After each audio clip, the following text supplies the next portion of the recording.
नमस्कार, मी रमिता सामंत। मी आज तुम्हाला कैरीची आमटी कशी करतात ती सांगत आहे। सध्या बाजारात आंब्याचा सीझन असल्यामुळे कैऱ्या पाहिजे तेव्हा मिळतात। मला आमटी थोडीशी दोघा तिघांसाठी करायची असल्यामुळे कैरी थोडी घेतली आहे, ओला नारळ घेतला आहे, चव घेतली आहे, तसेच 2 चमचे धणे, 2-3 लसणीच्या पाकळ्या व एक छोटा कांदा घेतलेला आहे। तसेच हळद आणि तिखट हे सुद्धा घेतलेलं आहे। त्यामध्ये मी थोडं खोबरं,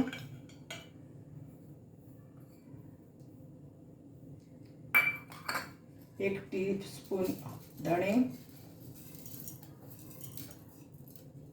2-3 लसणीच्या पाकळ्या व कांदा जरा जाडसर घेतला आहे, कारण तो मला मिक्सरमधून वाटायचा आहे। तसेच मी त्याच्यामध्ये पाव चमचा हळद व पाव चमचा तिखट घालत आहे व पाणी घालून गंधासारखं बारीक वाटून घेत आहे।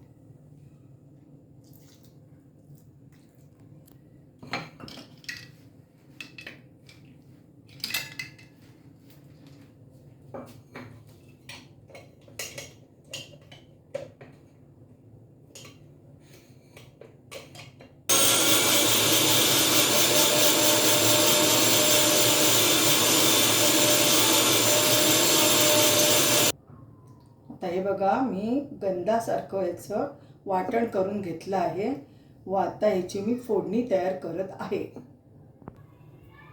आता हे तेल तापलेलं आहे, त्यावर मी आता मोहरी घालते। मोहरी तडतडली की मगच हिंग घालायचा।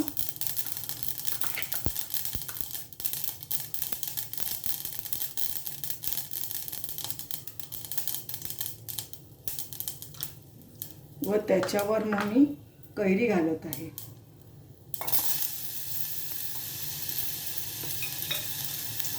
कैरी छान परतून घ्यायची व याच्यातलं 2-3 चमचे वाटण घालायचं कैरीवर।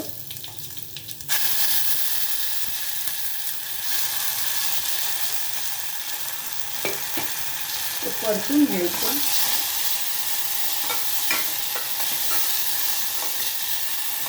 आणि ह्याच्यामध्ये मग कैरी शिजायला पाणी घालायचं।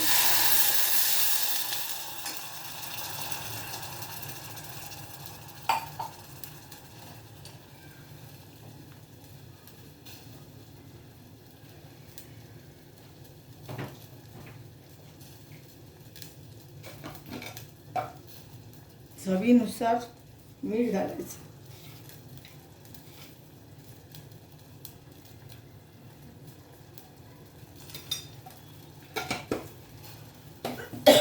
आणि कैरी असल्यामुळे थोडीशी चिमूटभर साखर घालायची।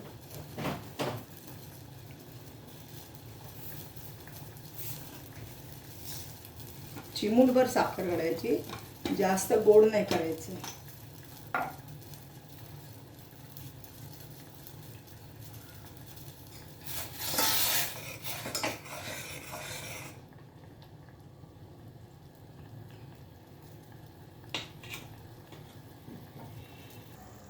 आता ही कैरी शिजलेली आहे, तेव्हा या वाटणामध्ये थोडं पाणी घालून पातळ करून हे वाटण ह्याच्यात ओतायचं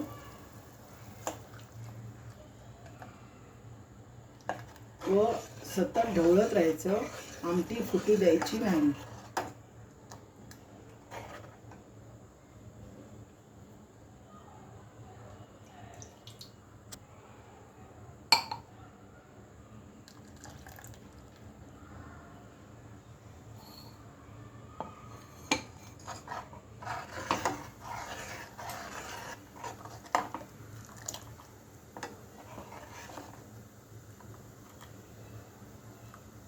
अशी ही आमटी भाताबरोबर, पोळीबरोबर, कशाबरोबरही तुम्ही खाऊ शकता। ही चविष्ट लागते। ही आमटी तयार झालेली आहे व ही आमटी अजिबात फुटलेली नाही। तशीच आमटी उकळताना ढवळत राहायचं फुटू द्यायची नाही. आता ही आमटी मी गॅस बंद करून बोलमध्ये ओतत आहे.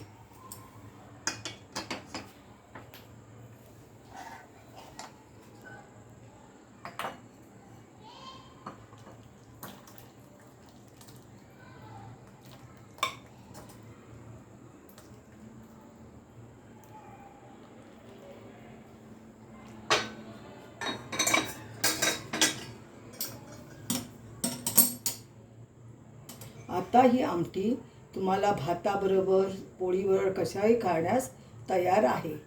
तर माझा व्हिडिओ पाहिल्याबद्दल धन्यवाद.